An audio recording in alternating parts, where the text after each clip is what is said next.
Baxter, I'm calling you out. It's true. We're going to talk about some PRS McCartys right now. Stay tuned.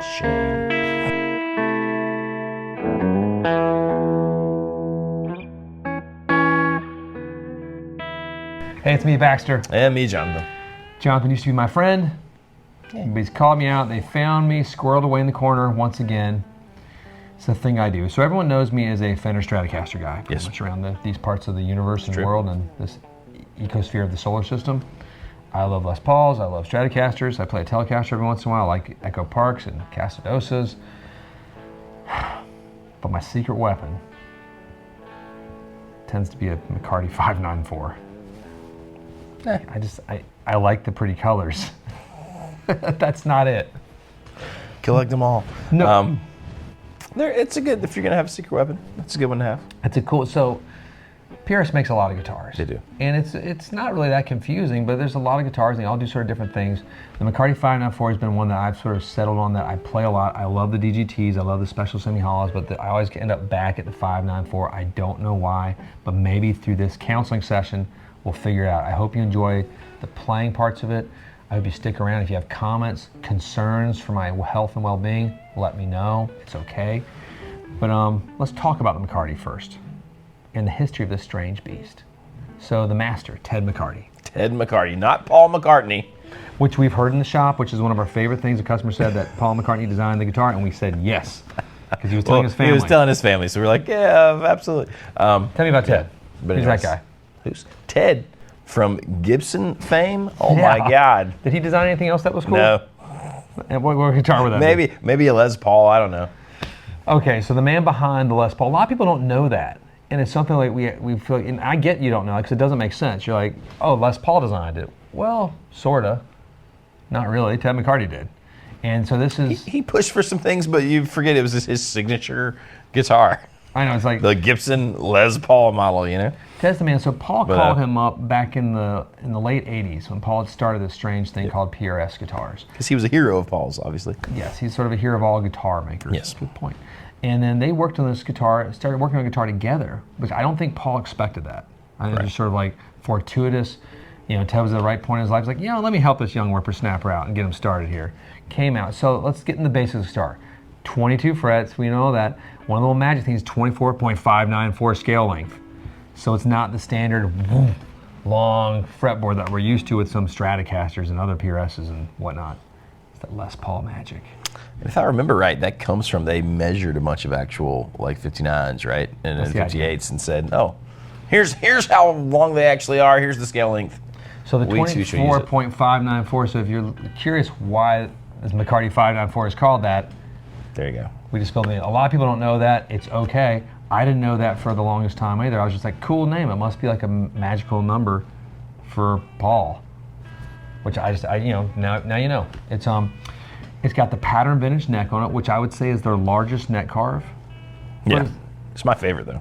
It's big, but it's not like a monster. No, it's not like a crazy baseball bat or anything. It's not like a 52U or like some of the Vs in the Fender world, or even some of the 58s of the Gibson custom shop world. Right, those are pretty massive, but this is they are good. No, it's got the pattern vintage. It's got the 2-piece bridge. You know, it's got it with added mass and 4 points of contact, combination of metals. So it has this great idea of sustain, even acoustically. Yeah. It's something I sort of know. So you catch me in the corner, so I'm going to strum them very gently because they're pretty. You know, we don't want to mess them up, obviously. The real magic, though, lies in the engine, right? What are those little puppies called? The 5815 LT. What does LT mean? Limited time. No, I'm just kidding. Get them now. You can only get them right now. Low turn. Low turn. Yeah. Just so everybody knows that, because again, it's stuff that we don't know. We see this stuff. So those are. They have this sort of classic PAF sort of styling to them, but there's a little gumminess that's unique to it. They're different. There's a difference between those and just what I think of as a PAF. I find the bridge highly usable. Yes.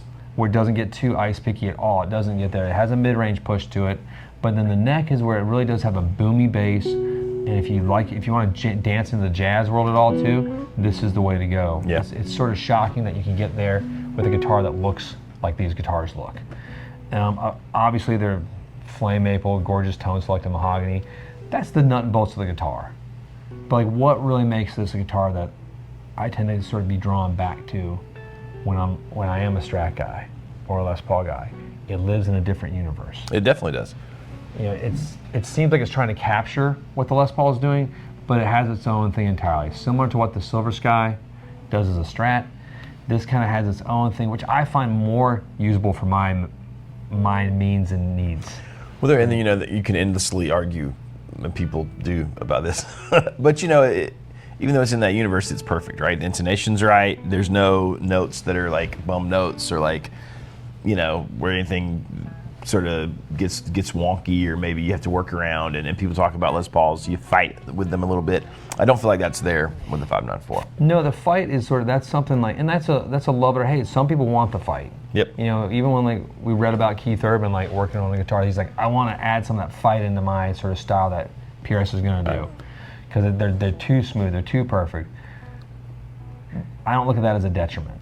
No. You know, it's now sonically, it might not fit your bill, but Right. I found out that sonically this sort of fits in that in-between land of what I want a Les Paul to do, what I want a more modern playing machine to do, and what I also want a jazz box to do sometimes. Okay. It gives me a little bit of I can hear that. acoustic nature that I'm sometimes missing, and some of my other sort of like just pure humbucker styles, just like a slam in your face, rip your skin off. This has and I never use the push pulls. I know they're in Right. there. I just don't use them. It's just not my thing. But like, and I know some of the guys up here are like, use the push pulls in your demos. I'm like, I know, I just don't care for it. It just doesn't. I don't use them in any guitar. You don't, right? It's just. And I found myself really not either. But I just don't think either of us are that style of player where we're necessarily looking for a guitar that does there's my single coil sound and my humbucker sound, and you know, I mean, I just don't think that's us. But It's if you haven't played Good for you. one, yeah, they're intrinsically fun to play too. They are. It's like, because it's easy, and they function really well when you start to lower the volume. They function really well with the tonal adjustments too. So I do like to play with my tone knobs. I do like to play with the volume some. I get snappy once I roll it off down to like 7 or 8 on the volume on the neck pickup. It cleans it up a little bit, gives you a lot more of a snap to it. Yeah. And it's because it can be a bassy guitar, but you know, who doesn't want more bass? I think bass is cool. So I love it. So I'm hoping you get a little time out there in your hands. If you haven't played one, or just like call us, we'll play one for you. Or you can take one of these home too. But watch some of the pieces of us playing them, see what you think, see how that fits within your playing That's universe. Right. And if it might be the right fit for you, haven't thought about it. It's been around since 1994. yes, That's a long time. it is. What year anniversary is that? Oh God. Yeah. That's a long time. So it's survived the test of time. How many miles just come and go in the guitar universe? A lot, besides Stratocasters. So thanks for watching. Click like, subscribe. Hit the bell. Enjoy the playing and all that fun stuff. Yes. Hope you did already. And we'll talk to you soon. Sounds good. Be with you.